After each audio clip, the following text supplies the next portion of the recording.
নমস্কার বন্ধুরা, welcome to cricket Bangla. তো বন্ধুরা, জমে উঠেছে আইপিএল 2026-এর ম্যাচ। কলকাতা নাইট রাইডার্স তাদের শুরু দুটো ম্যাচে দুটো হেরে কিন্তু আইপিএল মরশুম শুরু করেছে।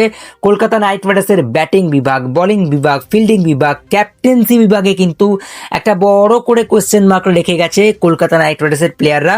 সেই কোয়েশ্চেন মার্কটাকে ফিল আপ করবো আমি।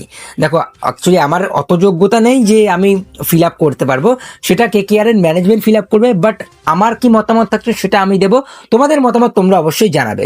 তো কলকাতা নাইট রাইডার্স থেকে কি কি আপডেট আসছে সেগুলো তোমাদেরকে জানাবো। কলকাতা নাইট রাইডার্স থেকে মাথিসা পাথিরানের ইনজুরি আপডেট। মাথিসা পাথিরানা কবে ফিরছে কলকাতা নাইট রাইডার্সের পার্পল জার্সিতে? কলকাতা নাইট রাইডার্সের হয়ে পার্পল জার্সিতে ক্যামেরন গ্রিনকে কবে থেকে বোলিং করতে দেখবো? এবং কলকাতা নাইট রাইডার্সের পরবর্তী ম্যাচ পাঞ্জাব কিংসের সঙ্গে, সেই ম্যাচে কলকাতা নাইট রাইডার্স কি পরিবর্তন করতে চলেছে সেই নিয়ে আপডেট দেব। এবং তার সঙ্গে কিন্তু আজ দুই কিংসের ম্যাচ ছিল, পাঞ্জাব কিংস বনাম চেন্নাই সুপার কিংস, সেই ম্যাচ নিয়ে একটু আলোচনা করব। তাই ইন্টারেস্টিং হবে, অনেক কিছু আলোচনা রয়েছে। সেই সব যদি দেখতে থাকো, আমাদের চ্যানেলে প্রথমবার চ্যানেলটিকে সাবস্ক্রাইব করে তার পাশের বেল আইকন দিকে অন করে দিও। তোমরা সাবস্ক্রাইব করছো না, তাই দয়া করে কিন্তু সাবস্ক্রাইবটা করে দিও। তো এবারে যদি আমি শুরুতেই কলকাতা নাইট রাইডার্সকে নিয়ে আলোচনা করি, কলকাতা নাইট রাইডার্স হায়দ্রাবাদ ম্যাচে যেরকম পারফরমেন্সটা করলো, একটা বড় করে কোয়েশ্চেন মার্ক রয়েছে ব্যাটিং বিভাগ, বোলিং বিভাগ এবং ক্যাপ্টেন্সি বিভাগে। সব থেকে আগে আলোচনা করব পরিবর্তন কি হতে পারে পাঞ্জাব কিংসের ম্যাচে। পরিবর্তন আমার মনে হয় একটা পরিবর্তন করতে পারে, সৌরভ দুবেকে আনো কার্তিক ত্যাগীর জায়গায়। দেখো, নো ডাউট কার্তিক ত্যাগী ভালো বোলিং করেছে, তবে রান অনেক খরচা করে দিচ্ছে, সেই জায়গাতে এক্সপেরিমেন্ট করা দরকার। এবং কলকাতা নাইট রাইডার্সের একটা বাহাতি জোরে বোলার দরকার। তো সেই জায়গাতে আমার মনে হয় নতুন বলের বোলার সৌরভ দুবে, যে দুদিকেই সুইং করাতে পারে, তাকে দরকার কেকেআর দলে। এবং সেই জায়গাতে কিন্তু সে বোলিং করলে কেকেআর এর জন্য ভালো হবে। আমার মনে হয় সৌরভ দুবেকে একটা সুযোগ দেওয়া দরকার, নতুন বলে সে উইকেট নিতে পারবে এবং ইডেনে হেল্প পাবে। বাট এই জায়গাতে বলবো বৈভব আরোরাকে আরো সুযোগ দিক, তাকে বেশি করে গেম টাইম দিক। বৈভব আরোরা কিন্তু ভালো পারফরমেন্স দেবে। বাকি যদি সৌরভ দুবেকে নিয়ে আলোচনা করি, সৌরভ দুবে এই ম্যাচে চান্স পেতে পারে এবং তার সঙ্গে আরো একটা চেঞ্জ করলেও করতে পারে। সেটা হচ্ছে রমনদীপ সিং, যে শুধু মাঠে পুশ আপ মারতে আসে, পারফরমেন্স দিতে না, তাকে চেঞ্জ করিয়ে তেজস্বী সিং দাহিয়াকে একটা সুযোগ দিতে পারে। এছাড়াও আরো অপশন রয়েছে, দাক্ষ কামরার মতো অপশন রয়েছে, সার্থক রঞ্জনের মতো অপশন রয়েছে। তাই অপশন অনেকগুলো থাকাতে কিন্তু কেকেআর এর কাছে এক্সপেরিমেন্ট করার মতো জায়গা রয়েছে। তবে এই জায়গাতে কেকেআর ম্যানেজমেন্ট, কেকেআর এর কোচিং স্টাফরা কিরকম করে প্লেয়ারদেরকে নিয়ে এক্সপেরিমেন্ট করে, কিরকম বিশ্বাস রেখে তাদেরকে প্লেইং 11-এ রাখে, সেটার দিকে আমাদের নজর থাকবে। তার সঙ্গে কেকেআর দলে যদি কিছু আপডেট দিত আমাদেরকে, মাথিসা পাথিরানাকে নিয়ে একটা গুরুত্বপূর্ণ আপডেট দিয়েছিলাম, যে মাথিসা পাথিরানার একটা আর্টিকেল এসেছিল এবিপি ইংলিশ থেকে, বলেছিল মাথিসা পাথিরানা সে শ্রীলঙ্কার ফিটনেস টেস্টে ফেল করে যাওয়াতে সে আইপিএল 2026 থেকে রুলড আউট হয়ে গেছে। তবে এটার কোনো ভিত্তি বা এটার কোনো কনফার্মেশন আমাদের কাছে আসেনি। এটা যদি আদেও হতো, যদি মাথিসা পাথিরানা ইনজার্ড হয়ে বেরিয়ে যেত, তাহলে কিন্তু ক্রিকবাস সেটা কনফার্মেশন দিত। তবে যেহেতু আলাদা করে কেউই আপডেট দিইনি, আমার মনে হয় না মাথিসা পাথিরানা সে ছিটকে যাচ্ছে। তো সেই জায়গাতে ফিঙ্গার্স ক্রস। এবং আমার যতটুকু মনে হয় মাথিসা পাথিরানা তোমার এলএসজি ম্যাচের পর থেকে কিন্তু কলকাতা নাইট রাইডার্সে মানে পার্পল জার্সিতে ফিরতে চলেছে। এবারে যদি ক্যামেরন গ্রিনকে নিয়ে আলোচনা করি, ক্যামেরন গ্রিনকে নিয়ে একটা ভালো খবর এটাই যে ক্যামেরন গ্রিনকে একটা বড় থ্রেট দেওয়া হয়েছে। ক্যামেরন গ্রিন যদি পাঞ্জাবের বিরুদ্ধে বোলিং না করে, তাহলে তাকে বসিয়ে রোবম্যান পাভেলকে খেলানো উচিত। বড় পরিবর্তনের দিকে নজর রাখছে কেকেআর। এবং সেই জায়গাতে আমার মনে হয় কলকাতা নাইট রাইডার্স ক্যামেরন গ্রিনের উপর চাপ সৃষ্টি করছে এবং ক্যামেরন গ্রিনকে নেটে বোলিং করাচ্ছে। তো সেই জায়গাতে একটা ভালো খবর এটাই যে পাঞ্জাব কিংসের ম্যাচে আমরা ক্যামেরন গ্রিনকে অবশেষে বল করতে দেখবো। এটা একটা ভালো খবর আসছে কলকাতা নাইট রাইডার্সের জন্য।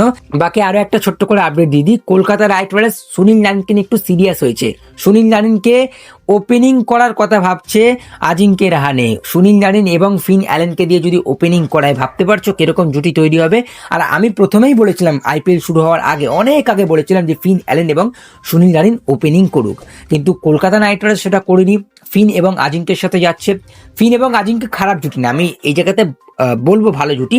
বাট চারটে ডানহাতি ব্যাটসম্যান আসাতে কিন্তু অন্য দলগুলো লেফট হ্যান্ড অফ স্পিনারদের নিয়ে আসছে এবং সেই জায়গাতে এসে ওভার করেই দিয়ে যাচ্ছে। আগের ম্যাচে আমরা দেখলাম হার্ষ দুবে বোলিং করলো এবং সেই জায়গাতে ট্যাকেল করার জন্য আমার মনে হয় 3 নম্বরে সুনীল নারায়ণকে ব্যাটিং করা। দেখো নো ডাউট আঙ্গাপ্রিশ রাঘুবংশী ভালো করেছে, বাট এই জায়গাতে আমার মনে হয় আঙ্গাপ্রিশ রাঘুবংশীকে 4-এ ব্যাটিং করিয়ে 5-এ ক্যামেরন গ্রিনকে নামাক।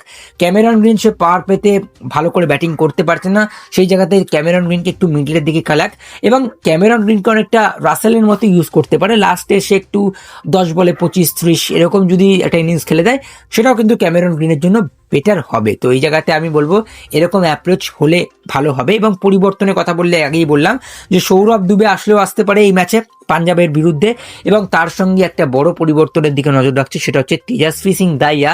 সে আসতে পারে অনুকূল রয় কিংবা রমনদীপ সিং এর জায়গায়, এটা হলেও হতে পারে। এই অপশনটা, এই এক্সপেরিমেন্টটা কিন্তু কেকেআর করতে পারে। এবারে কেকেআর ম্যানেজমেন্ট কি করবে সেটা আমরা দেখবো। তো এবারে যদি চেন্নাই সুপার কিং বনাম পাঞ্জাব কিংসের ম্যাচ নিয়ে আলোচনা করি, সেখানে কিন্তু চেন্নাই সুপার কিংকে উড়িয়ে দিল Punjab Kings. Chennai Super King প্রথম ব্যাটিং করে 209 রান করে এবং সেই জায়গাতে আমার মনে হয় চেপকের মাঠে এটা অনেক রান। তবে শ্রেয়াস আইয়ারের পাঞ্জাব কিংস এবারে একটু আলাদাই রাখছে এবং সেই জায়গাতে কিন্তু আজকে ভালো ক্রিকেট খেলেছে কিন্তু পাঞ্জাব কিংস। চেন্নাই সুপার কিংয়ের ব্যাটিং নিয়ে আলোচনা করলে কিন্তু সঞ্জু স্যামসন শুরুতে আজও ফ্লপ গেছে, ঋতুরাজ গায়কোয়াড় অনেকটা স্লো ইনিংস খেলে গেছে, তবে দৃষ্টি কেড়েছে কিন্তু আয়ুষ মাহাত্রে। 43 বলে 73 রানে একটা দুর্দান্ত ইনিংস, যেখানে 6টা 4 5টা 6 169 স্ট্রাইক রেট। খুবই ভালো ব্যাটিং করেছে আয়ুষ মাহাত্রে এবং সেই জায়গাতে আয়ুষ মাহাত্রে কিন্তু আজকে চেন্নাই সুপার কিং ফ্যান্সদের দৃষ্টি কেড়ে নিয়েছে। এবং তার সঙ্গে ফিনিশিং লাইন আপে শিবম দুবে শুরুতে একটু স্লো খেলছিল, 16 বলে 21 রানে ছিল, তবে ফিনিশটা বেশ ভালো করেছে। লাস্টের 11 বলে কিন্তু একটা ভালো ফিনিশ করেছে শিবম দুবে, স্ট্রাইক রেটটা বাড়িয়েছে এবং যেখানে শিবম দুবে একটু স্লো খেলছিল তার ফিনিশে কিন্তু চেন্নাই সুপার কিং একটা ভালো স্কোরে পৌঁছায় এবং তার সঙ্গে সরফরাজ খানেরও কিন্তু কিছুটা গুরুত্বপূর্ণ রোল আছে। এবার যদি চেন্নাই সুপার কিংয়ের বোলিং নিয়ে আলোচনা করি, এবং আজকেও কিন্তু চেন্নাই সুপার কিংয়ের বোলিংটা আমাকে হতাশ করলো। খালিল আহমেদ 3 ওভারে 28 রান, উইকেট পায়নি। ম্যাট হ্যানরি আজকে 2টো উইকেট নিয়েছে, তবে প্রচুর এক্সপেন্সিভ গেছে। 14 কাছাকাছি রান দিয়েছে ম্যাট হেনরি, 2টো উইকেট যদিও নিয়েছে। অনশুল কাম্বোজ আজ 2টো উইকেট নিয়েছে এবং চেন্নাই সুপার কিংয়ের সব থেকে বড় দুর্বলতা হচ্ছে এইবারে নূর আহমেদের বাজে ফর্ম। নূর আহমেদ আজকের ম্যাচেও উইকেটলেস গেছে, তার সঙ্গে রাহুল চার সেও কিন্তু উইকেট পায়নি। সেই জায়গাতে সিএসকে কিন্তু আজকে পুরো একেবারে উড়ে গেছে। যেখানে পাঞ্জাব কিংসের ব্যাটিং নিয়ে আলোচনা করলে কিন্তু পুরো টিম গেম, পুরোপুরি টিম গেম খেলেছে। প্রিয়ান সারিয়া শুরু করেছে দুর্দান্ত ব্যাটিং। সবাই বলে যে ভৈভব সূর্যবংশী, তবে এই প্রিয়ান সারিয়া আজ কিন্তু চেন্নাইয়ের এগেনস্টে খুবই ভালো ব্যাটিং করেছে। 11 বলে মাত্র 39 রান করেছে, 354 স্ট্রাইক রেট এবং তার সঙ্গে প্রভসিমরান সিং একটা 43 রানের খুব গুরুত্বপূর্ণ একটা ইনিংস খেলেছে। কুপার কননালি একটা ভালো ইনিংস খেলেছে, 22 বলে 36। শ্রেয়াস আইয়ার আজকে ভালো ক্যাপ্টেন্সি ইনিংস খেলেছে, হাফ সেঞ্চুরি করেছে 29 বলে এবং তার সঙ্গে কিন্তু মোটামুটি শশাঙ্ক সিং এবং মার্কাস স্টয়নিস তারা কিন্তু ফিনিশ দিয়েছে পাঞ্জাব কিংসের। বাকি চেন্নাই সুপার কিং এবং কলকাতা নাইট রাইডার্স, তাদের জন্য এইবারে আইপিএল খুবই খারাপ যাচ্ছে। তারা দুজনেই কিন্তু 2টো ম্যাচ হেরে শুরু করেছে। তারা দুজন কিরকম করে কামব্যাক করে সেদিকে নজর থাকবে। বাকি তোমাদের কি মতামত থাকছে, অনেক কিছু আলোচনা করলাম। যদি ভালো লাগে অবশ্যই লাইক করে দিও, শেয়ার করে দিও। আমাদের চ্যানেলে প্রথমবার হলে চ্যানেলটিকে সাবস্ক্রাইব করে তার পাশের বেল আইকনটিকে অন করে দিও। চলো গাইজ, এই ভিডিওতে এই পর্যন্তই, টাটা।